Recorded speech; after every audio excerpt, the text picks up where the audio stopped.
人来人往的购物中心停车场里发生了一起恶性枪击事件，一位单身母亲在众目睽睽之下遭遇了歹徒的袭击。通过目击者的描述，警方很快掌握了凶手的特征。不过在拿到画像的那一刻，他们却陷入了深深的沉思。这种不同寻常的装扮让警方一时也无法确定凶手的身份。经过层层筛选，步步推进，他们终于发现了一些蛛丝马迹。在揭开了一个黑暗秘密和扭曲的阴谋之后，警方抓获了一个意想不到的凶手。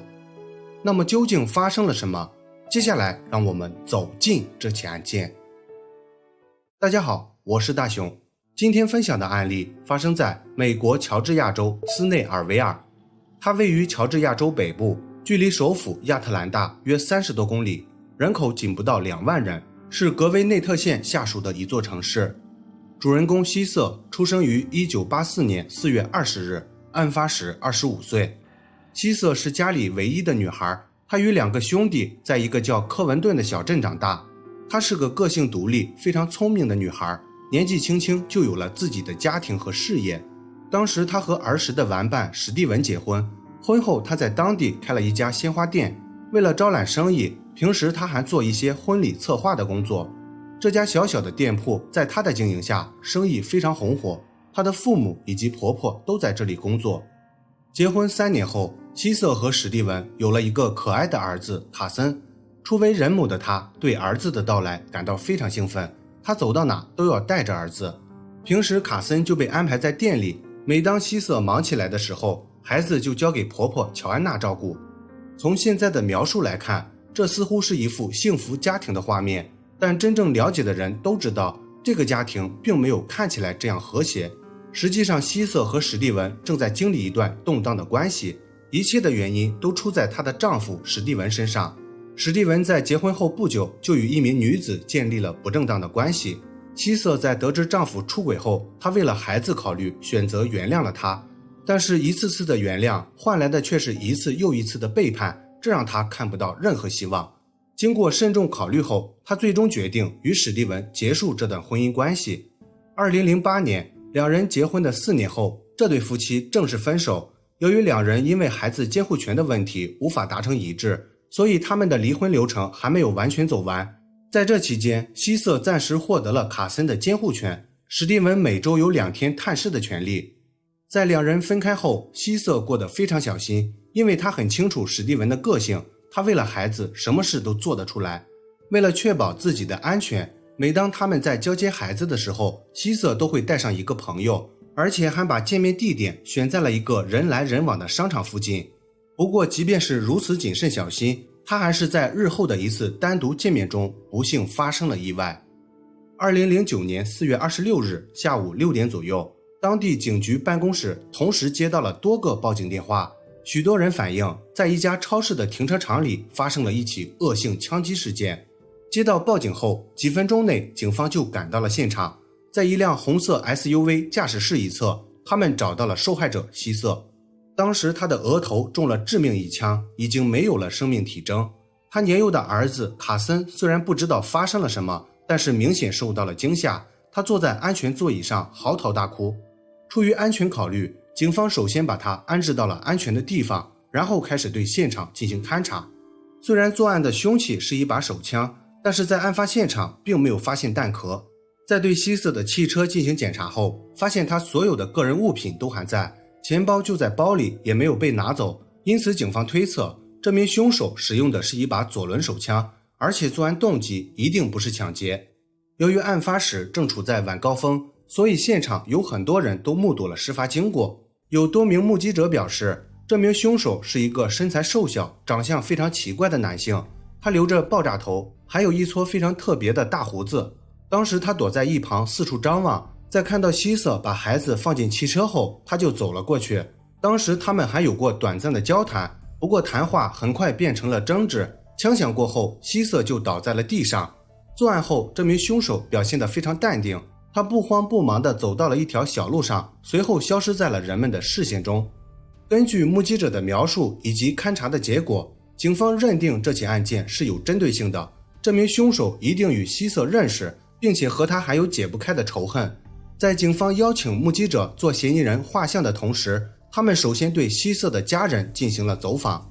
根据他的家人描述，希瑟十分友善，从不与任何人发生冲突，唯一有作案动机的只有他的前夫史蒂文。之后，他的家人对警方讲述了希瑟与史蒂文之间发生的种种不愉快的事情。警方在得知这条线索后，认为史蒂文具有重大作案嫌疑，于是他们决定找到史蒂文当面质问。当警方按照地址来到史蒂文的家时，却发生了非常可笑的一幕。史蒂文在开门后，首先表示警方找错地方了，这里不是史蒂文的家。随后他又改口说史蒂文不在家。可是他并不知道，当时的警方早就做好了功课。在谎言被揭穿后，史蒂文终于消停了。随后他对警方讲述了为什么会这样做的原因。按照史蒂文的说法，当时他由于偷盗问题正处在缓刑阶段，但是在这期间他又做了一些违反缓刑规定的事情。他为了怕自己惹上麻烦，所以才不愿意和警方有任何接触。警方对他的解释肯定是不相信的。随后他们道出了此次前来的真正原因。当史蒂文得知希瑟遇害后，他表现出了非常震惊和难过的样子。当时的警方认为，这种表情除了真情流露以外，只有非常专业的演员才可以做到。不过即便是他表现得非常难过，警方还是详细询问了在这期间他的所有活动轨迹。根据史蒂文的说法，这天是他们交换孩子的时间。当时他开车带着女友和儿子卡森来到了约定的停车场，在把卡森交给希瑟后，他们就离开了这里。离开后，他们又去了附近的洗车场，在洗完汽车后，他就和女友直接回家了。史蒂文再三强调，他已经和希瑟达成了协议，同意把卡森的监护权完全交给他，他绝对不可能做出任何伤害希瑟的事情。后续警方对史蒂文的不在场证明进行了核实，通过洗车场的收费票据以及目击者的证实，确定他在枪击发生之前就离开了那里。不过即便是他没有作案时间，警方依然无法排除他雇凶作案的可能。在没有抓到凶手之前，他仍然是头号嫌疑人。由于在史蒂文这里没有找到线索，后续警方又把调查重点放在了停车场内的监控上，他们获得了案发期间的所有监控录像。在经过一帧帧的仔细检查后，警方终于在一个监控探头上发现了凶手的身影。虽然监控画面非常模糊，但是这也给警方提供了非常重要的线索。这名凶手的走路姿势非常特别，他的膝盖几乎不会弯曲，警方认为这应该是一个很好的突破口。结合目击者提供的嫌疑人画像，警方终于掌握了一些可用的线索。他们马上把这些凶手的材料通过媒体传播了出去。经过媒体不断的报道，警方很快接到了一条重要线索。案发的第二天，一名卡车司机找到了警方，他声称在案发当天看到了一个长相非常奇怪的人坐在一辆皮卡车里，当时他的行迹非常可疑，一直在不停打量周围的情况。通过近距离的观察，他认为这个可疑人应该是戴了假发和贴了假胡子，他整个样貌看起来与画像上的人非常相似。另外他还表示他是一个汽车迷，对市面上几乎所有汽车都很了解。他很清晰地记着这个可疑人开的是一辆90年代的老款福特 F150 皮卡车。他信誓旦旦地说道，只要再次见到这辆车，他一眼就可以认出来。这名目击者提供的线索带来了意想不到的结果。后续警方在对拥有此类皮卡车的车主筛查后，他们有了一个意外发现。原来史蒂文的母亲乔安娜名下就有一辆这样的汽车。在此之前，警方从没考虑过乔安娜作案的可能。为了保险起见，警方决定在找乔安娜谈话之前，先带着目击者到她家看一下那辆车。等他们到达后，目击者马上表示他100%确定案发当天他看到的就是这辆皮卡车。有了目击者的肯定后，警方马上对乔安娜进行了审讯。在整个审讯过程中，乔安娜表现得非常傲慢。她表示案发当天她没有在当地，她在下午5点30分就开车出门了，她去了另外一个城市看望了她的父母，而且她还有在路途中购买的食物票据作为证据，所以她根本不可能是凶手。警方对她的话明显是不信的。随后他们获得了搜查令，对那辆皮卡车进行了检查。当时这辆车看起来非常干净，像是被仔细清理过的样子。不过在经过仔细检查后，警方还是发现了一些蛛丝马迹。通过使用胶带收集证据的方法，他们在汽车脚垫上发现了一根可疑的黑色纤维。事后这根纤维被确定来自一顶假发。除此之外，他们还在汽车的手套箱里发现了乔安娜口中说的那张收费票据。票据上的时间显示，当晚7点01分，她在距离案发100多公里外的快餐店购买了一份食物。这两样物证出现了相互矛盾的地方，因为假发纤维与目击者描述的凶手假发不谋而合，但是凭证又可以证明案发时他不在现场。为了搞清楚这里面的情况，警方决定把希望寄托在乔安娜的儿子史蒂文身上。他们拿来了监控录像，让史蒂文辨认凶手。 What do you think? Could be your mom. I would seriously hope not. That's what I'm asking. I asked her. Could it be her? I do not think it could be. I mean, like you said, she got a temper of a child. Bad temper. Why not bring the laptop in here and let you look at it? Okay. Okay. Oh my god. Oh god. Oh my god.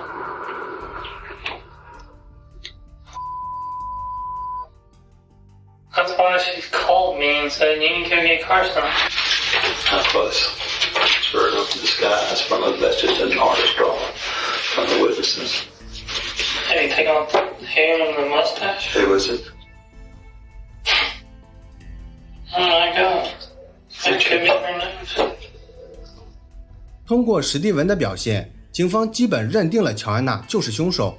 为了掌握充足的证据，他们又要求史蒂文给母亲乔安娜打一个电话。Hey, I just left the police station. They showed me the videotape. Yeah?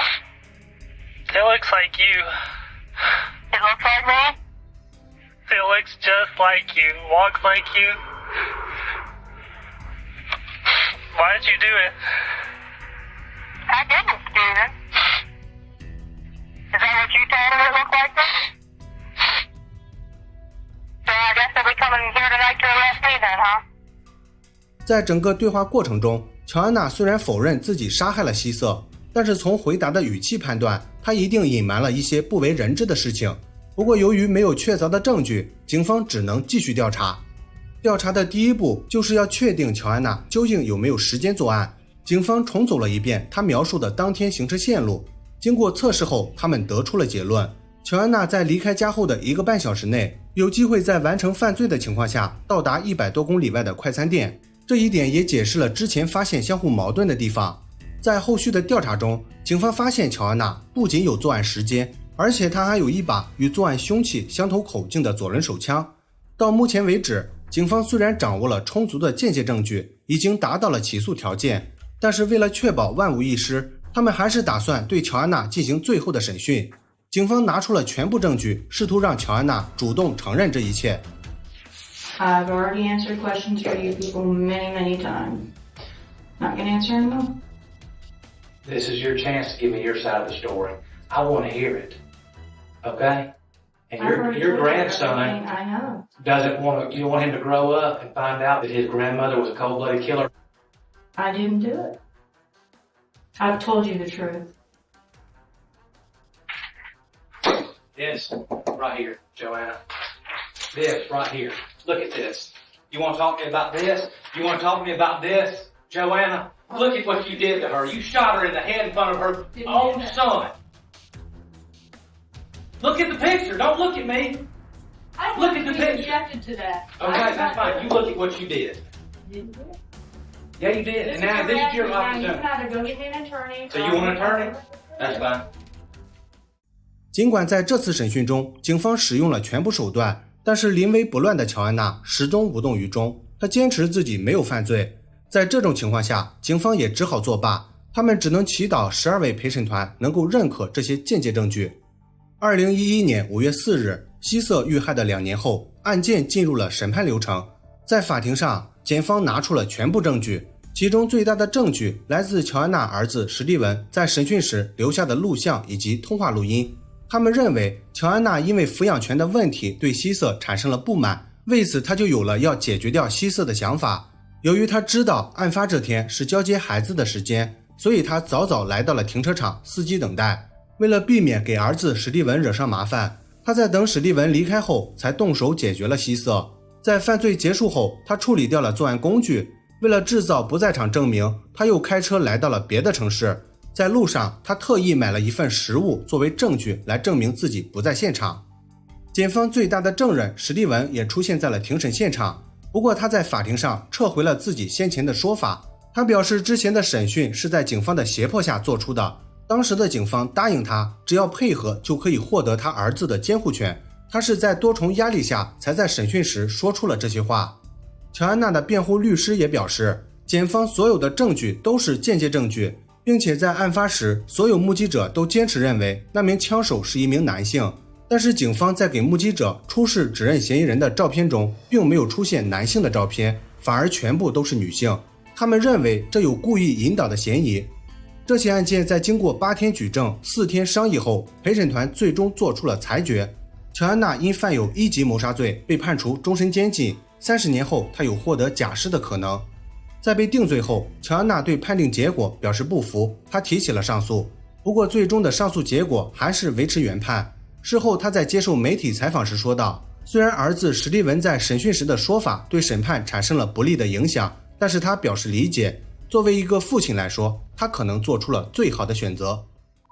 好了，本期案件分享到这里也就结束了。如果您喜欢我的节目，请帮我点赞加关注，非常感谢大家的支持。我是大熊，下期见。